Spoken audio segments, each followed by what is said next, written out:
Hi, everyone. It's Karen, and I'm coming to you live from a very stormy spring day here in Nampa, Idaho, where the cows still roam and we're surrounded by growing fields. How perfect. How wonderful, actually. And pardon me, allergies.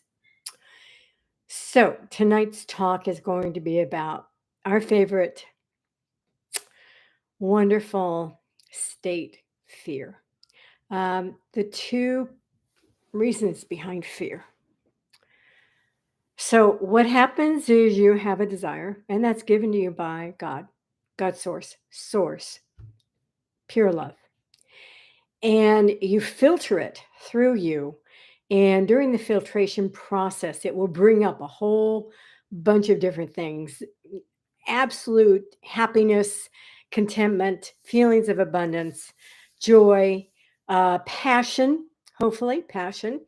And then the other side of the coin, fear, which is a biggie, which we're going to discuss today. Guilt for failing in the past, doing something similar. And then, there we go. Um, Guilt and perhaps pain, perhaps thoughts of people telling you how you've tried so many times before, but in each attempt, you got more and more into the hole. So all sorts of things come up. Not just the good thoughts, guys, not just the good thoughts. You're on a purification path. You're not on a getting path. I hope you know that by now. Okay, I know you'll be told that plenty of times by me. We have a house, a brand new house, and we are preparing for planting season, our first one. And it took 9 months, 9 months, and it purified us, believe me. And it's still purifying us. Now the garden is purifying us. So it continues on. And we had a kind of a rough week this week because of fear. So let's continue on. Fear, false evidence appearing real. Okay. Guys, you imagine all of it. Your imagination makes everything, everything.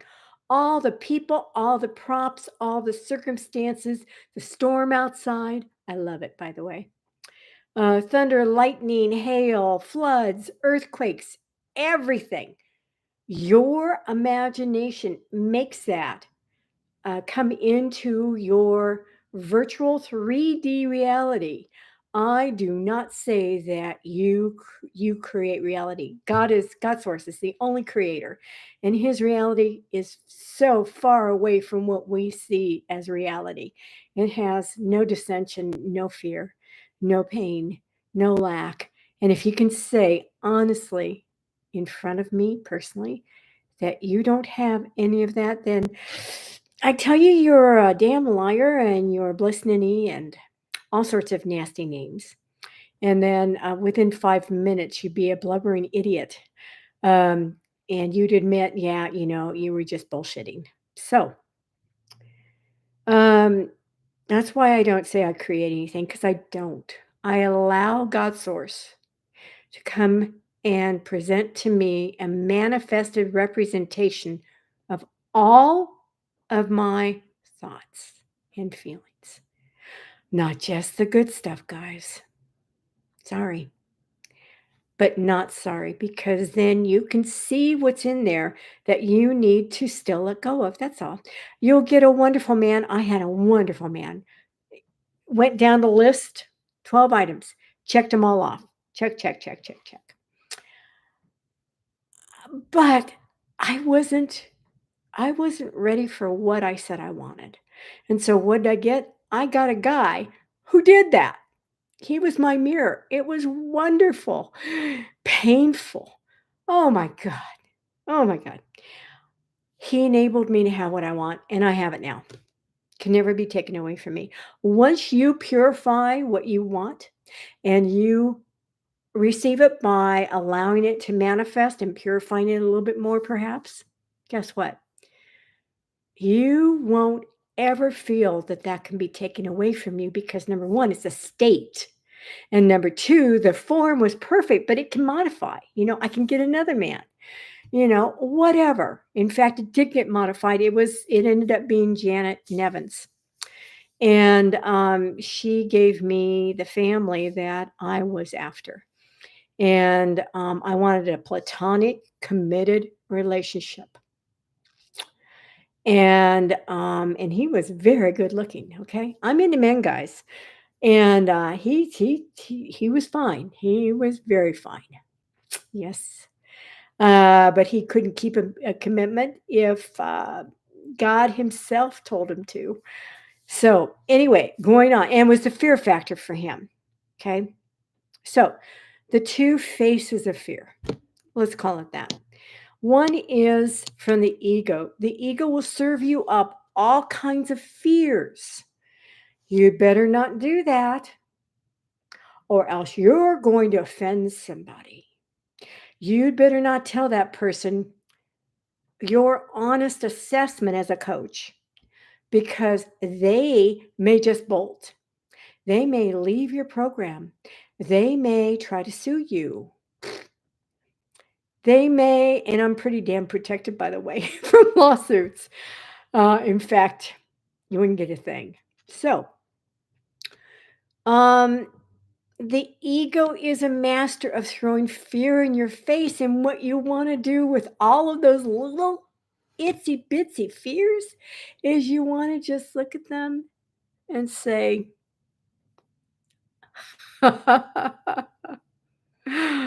so what?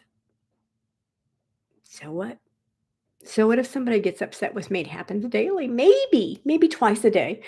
But my clients end up popping. They end up realizing, wow, Karen was right. Karen, for how many days they've been with me. Okay, Karen, you were right. So, and they end up surrendering to their true path and they end up getting what they want. And I'm here to shorten the journey between your desire being birthed and your desire of being a reality. And I'm like a wet nurse. Yes, I deliver babies. It's wonderful. So the ego will terrorize you. It has a set of cards. It will be that you're sinful and how lowly you are and you're the scourge of the earth and everybody is going to hurt you because of that. Um, and then it goes into guilt because of the sin. And you better watch it because you are a fraud. You're guilty. You should play it low because you've done horrible things in your life. You've sinned. And guilt is actually the birthing of fear, and it contains it. So does sin. And fear of what? It always boils down to the next step, pain. Horrible pain. Um, and the deepest pain that anyone can experience is death. Actually, annihilation. And so that's a series that you go through on the bridge of incidents that's portrayed outward somewhere. Either if you're not actually personally experiencing it, it will be in your reality somewhere. You'll be glued to Fox News watching the elections, spitting seeds at the opponent and calling them all sorts of names and cheering for your side. Um, and doing what you can to make sure that the right guy gets in. Well, politics. So that's that's the kind of fear that robs us of our passion. That's the kind of fear that makes us go and want to hide in a corner, suck our thumb, and cry, Mommy. That's the kind of fear that scares the death out of us or scares us into death. Literally, it does do that because when we stop traveling across the road because of all these scary boogie boogie things, and then what happens is um, you don't live, which is death. Okay. And we are in a zombie apocalypse, everyone. We really are. There are a lot of people just existing, working to collect a paycheck.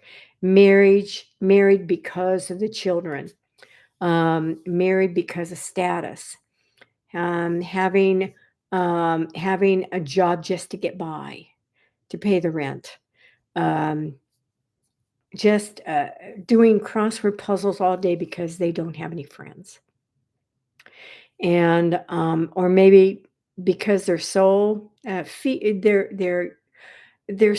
old that they don't want to live anymore, and they're just taking up space and time.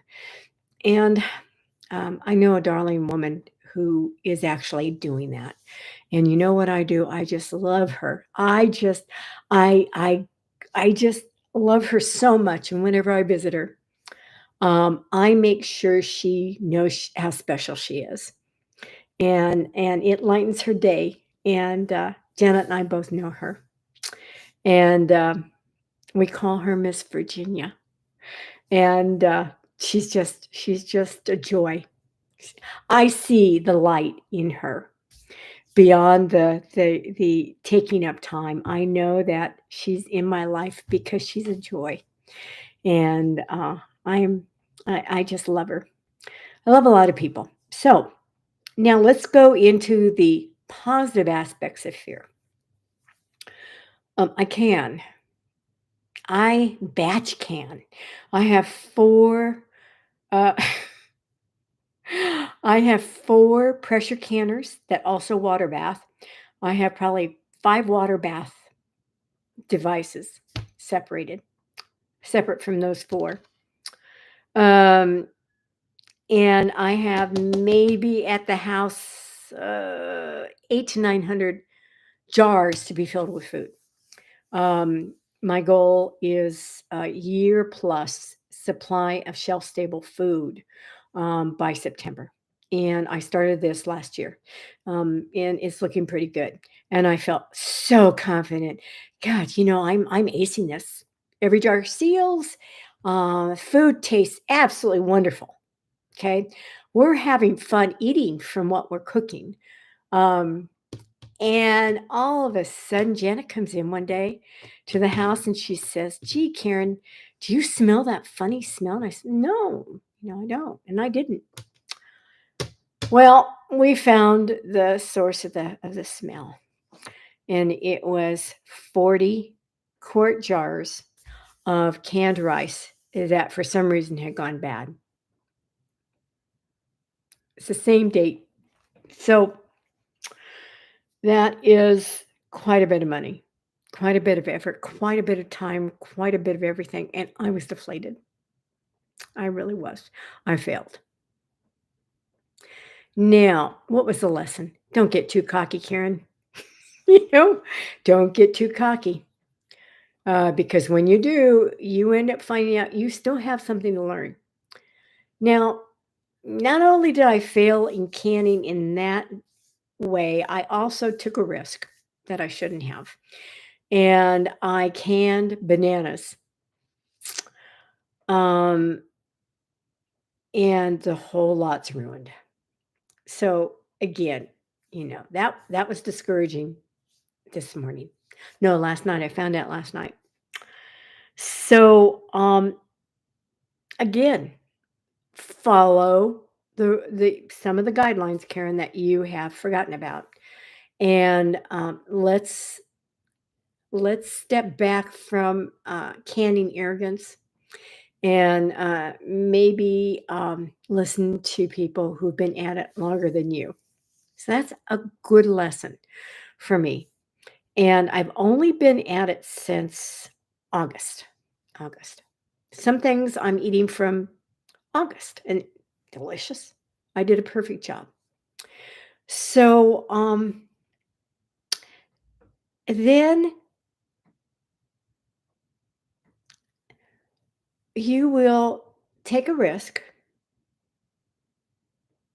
knowing that there's a chance that you're gonna fail, and you're scared to death that you're going to fall flat on your face.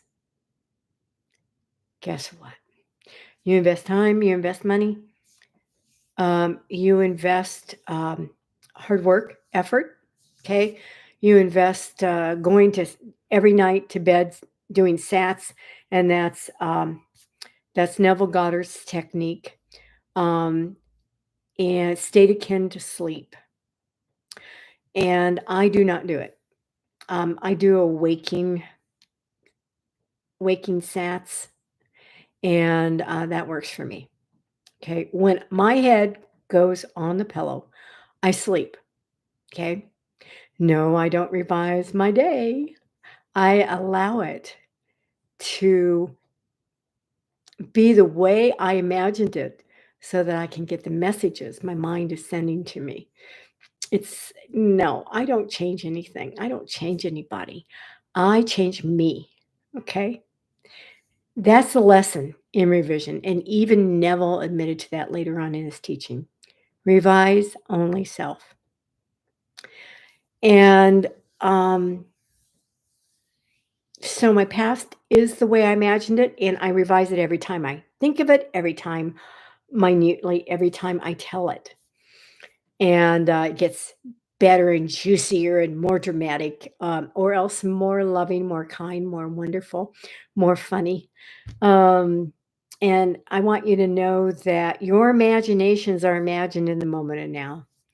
And to justify your experience now and your state now. It wasn't what your past was a week ago when you imagined it. Um, and I love dwelling in that deep stuff. I really do. And it's also a teaching tool. So, yes, you fail. Okay? You invest money, you invest time, you invest effort, you clear the calendar so that you can do your best. And damn it, you did. Guess what? You failed. So what? So what? It doesn't matter. So what? And who knows where that's going to take you in, say, a year from now. And you're going to look back and say, if that hadn't happened, I wouldn't be married to my dream person, or I wouldn't have this wonderful car, or I wouldn't have lost 40 pounds. Okay. So, congratulations, you failed. Applaud. Okay. So, what are some of the other reasons that are good for failure? Um, we failed a lot getting this house. 4 times. We had other houses we were going to get, and in each case, something came up, and it fell through. So what? Each time, though, it was telling us that there was something missing in your total package that you needed to present in order to get the house. And I worked on it on my end, Janet worked on it on her end. We take different aspects of a problem, and I influence, and she does more real world stuff that I wipe my hands of. I don't even get involved. Okay. I am in a bubble in a sense. Okay. In that category. But I'm not in a bubble when it comes to influencing things. And I'm a big influencer. Um, big. So we failed 4 times, 4 or 5 times. And the thing is, each time there was something that both of us learned from, that we would not have learned had we not gone for it. Okay. And so we brushed ourselves off. And in fact, I kind of influenced things. I called our realtor and said, and Janet didn't know I did this, and said, I want to go out to a certain area and I want to go look at a house by a certain builder who's vice president I know. And so she says, okay. And I told Janet we were going to do it. And so we got ourselves together and we went out and we found this house 6 blocks into where 6 blocks further into the country. It was 50,000 cheaper with a bigger lot. We want to grow things. So I agreed to go 6 miles because each major street is a mile here. It's wonderful. And we ended up getting this house, saving money, getting a better lot. I mean, everybody who hears what happened, they say, oh my God, how did you swing that? Well, we went through 4 failures. So I want you to know that failure is not a death sentence. I want you to know that, yeah, shit hits the fan. And we do fail, but you should not fear it. And the ego will tell you to fear failure and therefore do not even try. Don't try. There's too many scary things going on. So sometimes you fear things because you're being told, okay. People ask me, Karen, how do I know I am supposed to do something that I'm scared of doing?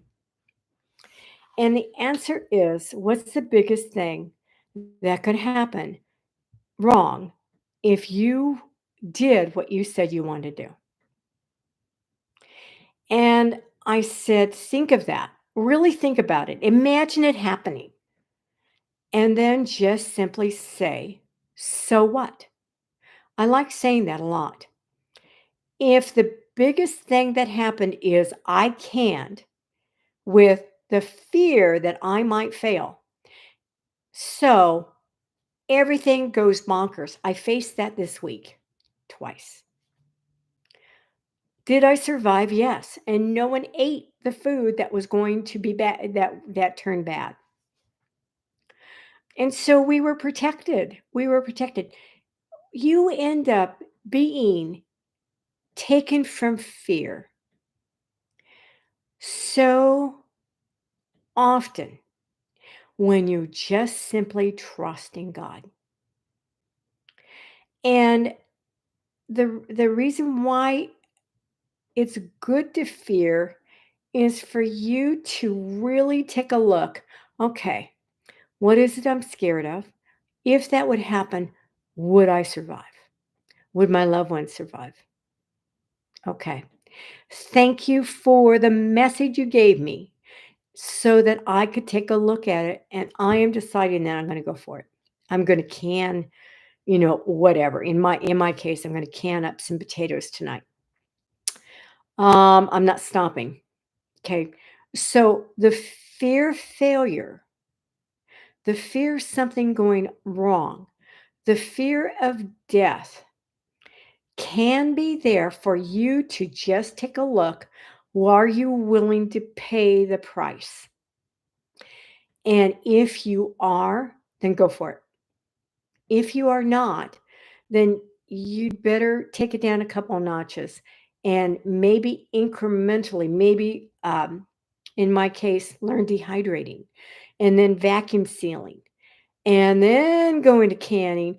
Freeze drying, I am not ready for yet. And that's the next step. We have a freeze dryer and they are very expensive and they're very intimidating. And I'm going to have to go to college to learn how to operate it. Um, it I know that my fear of operating that machine right now is keeping me from operating that machine right now and I'm okay on that. I have other things that I've got to take care of that are important, and I am getting to that machine very shortly. Do I know when? Nope. It will be when my fear is lessened. And the confidence building that you get when you face your fears enables you to go further than you can ever imagine. So please realize that fear does have a purpose in your life. And there's two faces of fear. One is from the ego, which is ridiculous. Okay. The other one comes from maybe common sense with God's source involved. And you might be afraid of falling off a cliff. So don't get on the edge of the cliff then, okay? Or if you do, wear a parachute. I hope this has been helpful. And please join me on my Sunday Zooms. And I'm talking about fear again in a third way.